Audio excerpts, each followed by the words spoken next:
Lorsque Nina obtient un nouveau poste de gardienne de phare et qu'elle doit faire ses valises et déménager avec ses fils dans une petite maison sur la plage, elle était loin de se douter de ce qui l'attendait. Une carte au trésor cachée dans la tapisserie de la maison renferme des secrets qui changeront la vie de Nina à jamais. Nina a commencé à déballer les derniers cartons pour la cuisine. Il n'avait pas grand-chose, et tout ce qu'il possédait avait été transmis de sa grand-mère à sa mère, puis à elle. La nouvelle maison était plus petite que l'appartement dans lequel il vivait, mais elle était reconnaissante d'avoir ce travail. Au moins, il n'avait pas à chercher une nouvelle maison et une nouvelle école, tout en s'habituant au nouvel endroit. « Maman, tu as besoin d'aide ?» lui demanda Marco depuis l'entrée de la cuisine. « Non, merci, mon garçon, » répond-elle. « Comment se passe le déballage? J'ai fini. Il ne me reste plus que des chaussettes à ranger, mais je dois encore trouver où les mettre. » Et Will s'est déjà endormi sur notre lit. Si est bon, je t'aiderai bientôt. La maison te plaît-elle? Lui demanda TL. Elle est un peu plus petite que l'autre. Mais quel travail feras-tu ici? Demanda Marco en s'asseyant à la table avec elle. Je serai la gardienne du phare, dit-elle. Que feras-tu? Je nettoierai le phare tous les jours et je veillerai à ce que la lentille de verre soit propre. Puis, la nuit, je devrais veiller à ce que la lumière soit toujours allumée. Ils n'est pas très souvent utilisés, mais il y a toujours des bateaux qui transportent des marchandises, alors si est très important qu'ils voient la lumière et qu'ils sachent où ils vont. Waouh, maman, si est un travail très important. Je t'aiderai aussi quand tu en auras besoin. Est-ce que cela signifie que tu seras dans le phare la nuit? Non, pas vraiment. Je garderai un œil d'ici, mais il faudra que j'aille régulièrement vérifier ce qui se passe. Will et toi pourrez venir avec moi de temps en temps, dit-elle. Marco acquiesça. Il semblait satisfait de l'explication du nouveau travail de sa mère.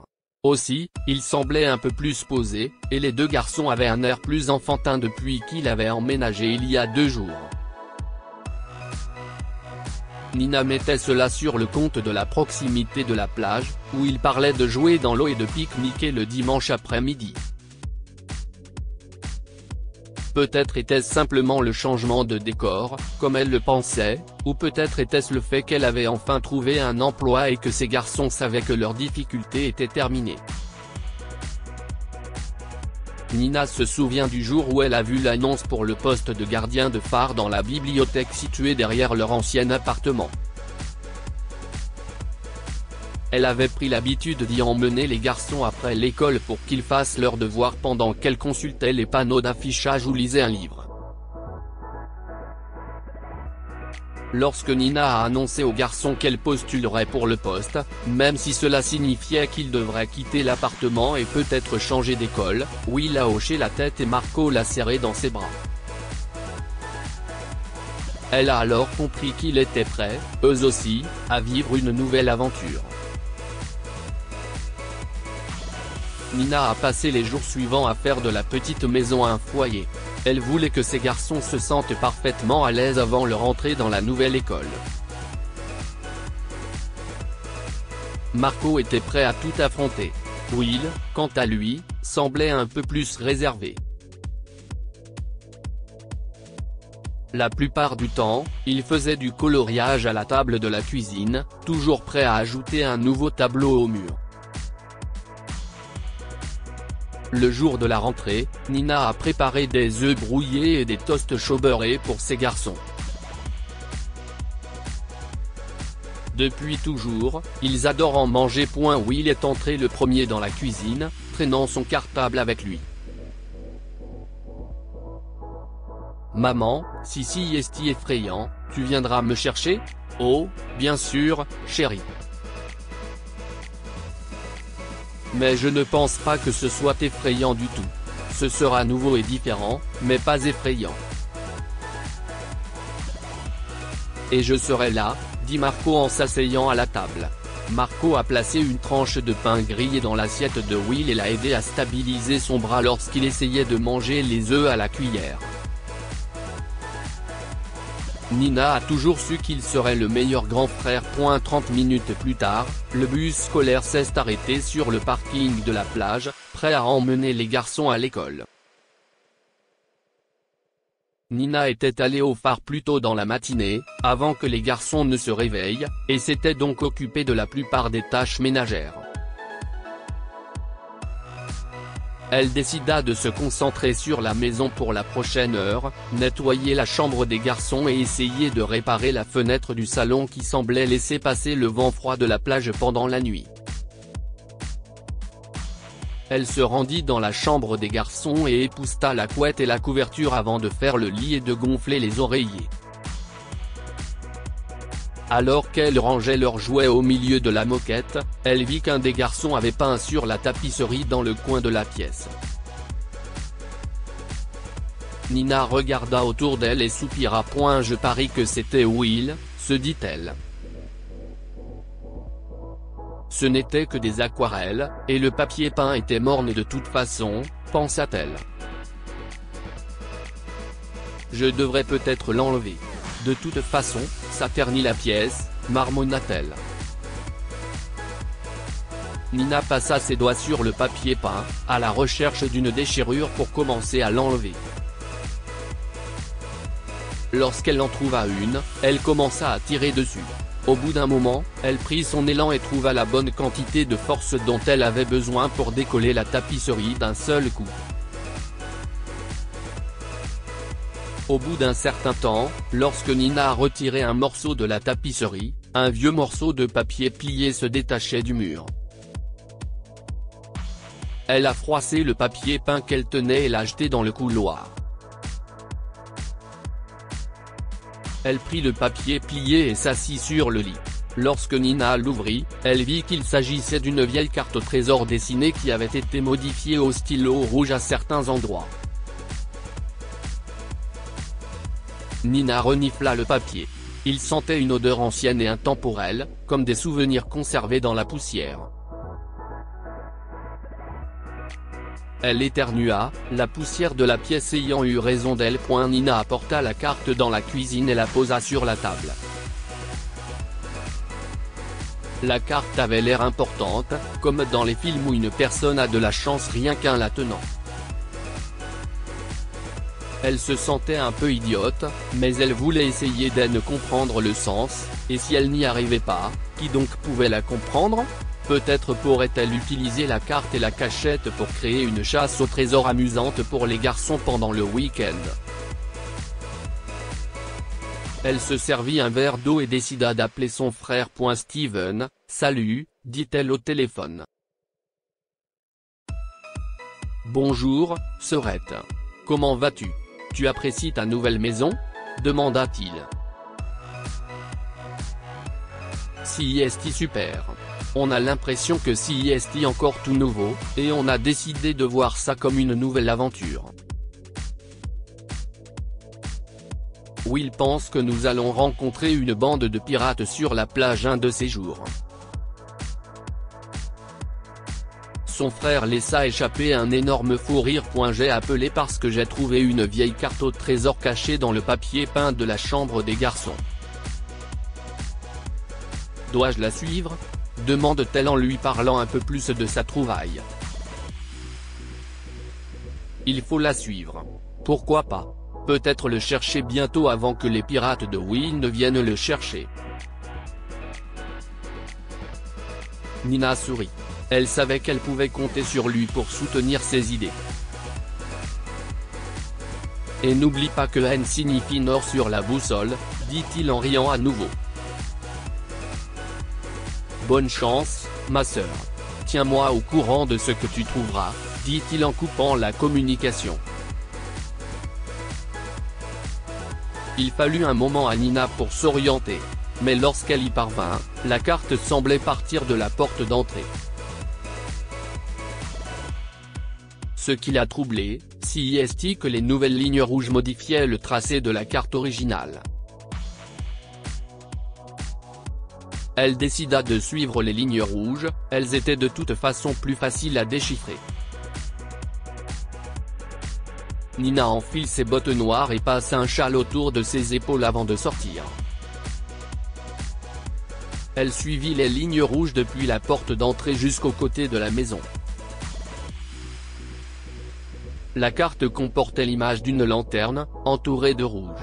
Elle se protégea les yeux du soleil et vit une lanterne similaire au sommet d'un long poteau de rue, juste en dessous de la petite falaise au bord de la maison. Elle descendit les vieux escaliers grinçants, usés par les éléments, et se dirigea vers la lanterne. Lorsqu'elle y arriva, Nina se plaça juste devant, calculant la direction à prendre. Il semblait que les lignes rouges la conduisaient au phare. Nina se dirigea vers le phare, se demandant encore une fois si elle n'était pas stupide. Mais enfin, quoi avons-nous à perdre ? Se demanda-t-elle. Nina entra dans le phare et monta les escaliers jusqu'au sommet. Elle se dit que si elle voulait trouver quelque chose dans le phare, il fallait le fouiller de fond en comble. Elle passa ses mains contre les murs, écouta les bruits creux dans les planchers et chercha même sous la lumière le moindre petit indice d'une cachette. Lorsqu'elle fut convaincue qu'il n'y avait rien, elle passa au deuxième étage. Quelque chose au deuxième étage lui donnait la chair de poule, et peut-être étaient-ce les rayures sur le mur au-dessus du lit simple qui étaient poussées contre le mur, avec des angles différents. Ou le miroir brisé près de la fenêtre. Ou encore la balustrade branlante au centre de la pièce, et elle se demanda si quelqu'un était tombé dedans.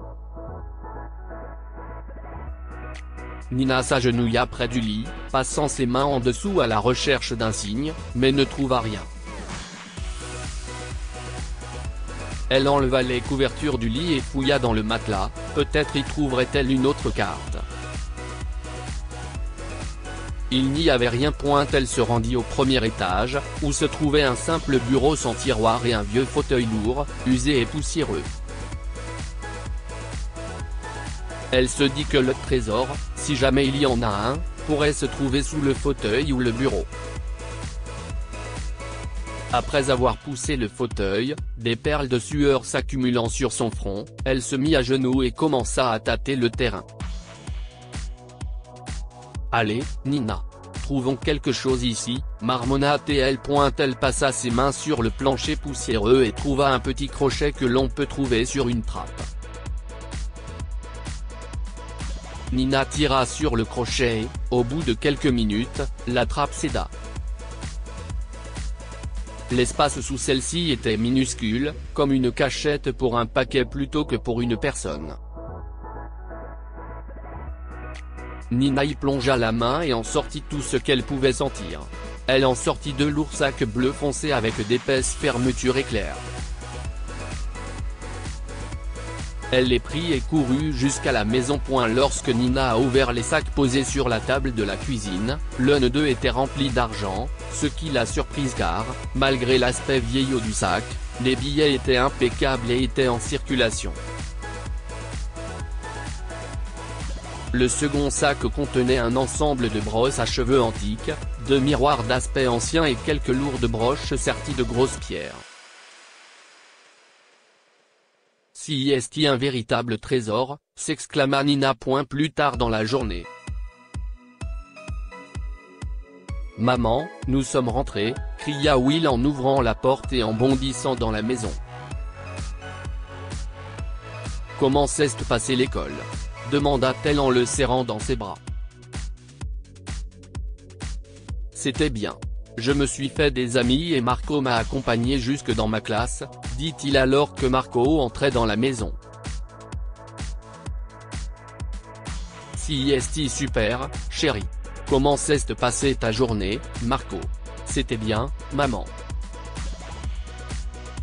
Si est différent, mais si est bien, tu sais. Plus tard dans la nuit, Nina s'allongeait dans son lit, décidant de ce qu'elle allait faire des trésors qu'elle avait trouvés. D'un côté, elle était aux anges, il y avait plus qu'assez d'argent dans le sac pour qu'elle et les garçons puissent prendre un nouveau départ. Commencer dans une banlieue, voire dans un nouvel état. Les garçons pourraient facilement être inscrits dans les meilleures écoles. Elle pourrait sans doute se permettre de ne pas travailler pendant quelques années. Et s'ils ont besoin de plus, elle peut mettre en gage les antiquités, elles valent probablement autant que l'argent du premier sac. Mais ce nouveau départ est-il une bonne chose? Cette question l'a tourmentée pendant des mois. Elle passait des nuits entières à rêver de la nouvelle vie que le trésor pourrait lui offrir, et passait le jour suivant à s'en dissuader. Au fil des jours, alors que toute sa vie jusqu'alors se déroulait devant ses yeux et qu'elle observait l'intelligence et la gentillesse de ses enfants, le choix devint plus facile. Quelques mois plus tard, Nina et les garçons ont déménagé dans la ville voisine. Nina les a inscrits tous les deux dans une école privée et ils s'épanouissent dans leur nouvelle fonction. Ils vivaient dans une confortable maison de 3 chambres en banlieue, et Nina pouvait cuisiner chaque jour un repas frais pour ses adorables garçons, il n'était pas nécessaire d'étirer à nouveau les restes. Nina a mis en gage toutes les antiquités, à l'exception du set de brosse à cheveux, parce qu'elle a décidé qu'elle pourrait être un héritage familial, quelque chose à transmettre aux générations à venir. « Maman, le phare te manque-t-il » demanda Marco un matin, alors qu'elle retournait des crêpes sur la cuisinière. « Oui, mais le phare nous a donné tout ce que nous avons aujourd'hui. Alors, même s'il me manque, je suis reconnaissante pour tout ce que nous avons. » « Comment avons-nous obtenu tout cet argent » demanda-t-il sérieusement. « C'était un cadeau. D'un gardien de phare plus âgé, lui sourit-elle en regardant le ciel, remerciant le gardien de phare qui, là-haut, au-delà des nuages, avait veillé sur elle et sur les enfants. Nina ne regrette rien. Elle aurait pu laisser les sacs sur place et continuer à vivre sa vie comme si elle n'avait jamais trouvé la carte au trésor. Au lieu de cela, elle a saisi l'occasion de donner à ses enfants le meilleur avenir possible. Assurer leur éducation était essentiel pour elle, même si cela signifiait vivre dans une nouvelle ville sans connaître personne. Et pour lui rappeler sa décision, la carte pliée était coincée sous son matelas, un objet qu'elle regardait de temps en temps. Un nouveau départ est un nouveau départ. Elle l'a regardé avec gratitude lorsqu'elle a finalement eu assez d'argent pour acheter sa propre maison quelques années plus tard. Elle a fait de même lorsqu'elle a créé une entreprise à partir de rien. Après avoir transformé une entreprise créée de toutes pièces en une société de plusieurs millions de dollars, elle a acheté un yacht et a décidé de voir le monde, maintenant que ses fils étaient adultes et vivent aisément. Lors de la première nuit passée sur son propre yacht, bercée par les vagues et endormie par la nuit étoilée, elle sut que son gardien de phare lui envoyait un signe. Dites-nous ce que vous pensez de cette histoire et partagez-la avec vos amis. Elle pourrait les inspirer et illuminer leur journée.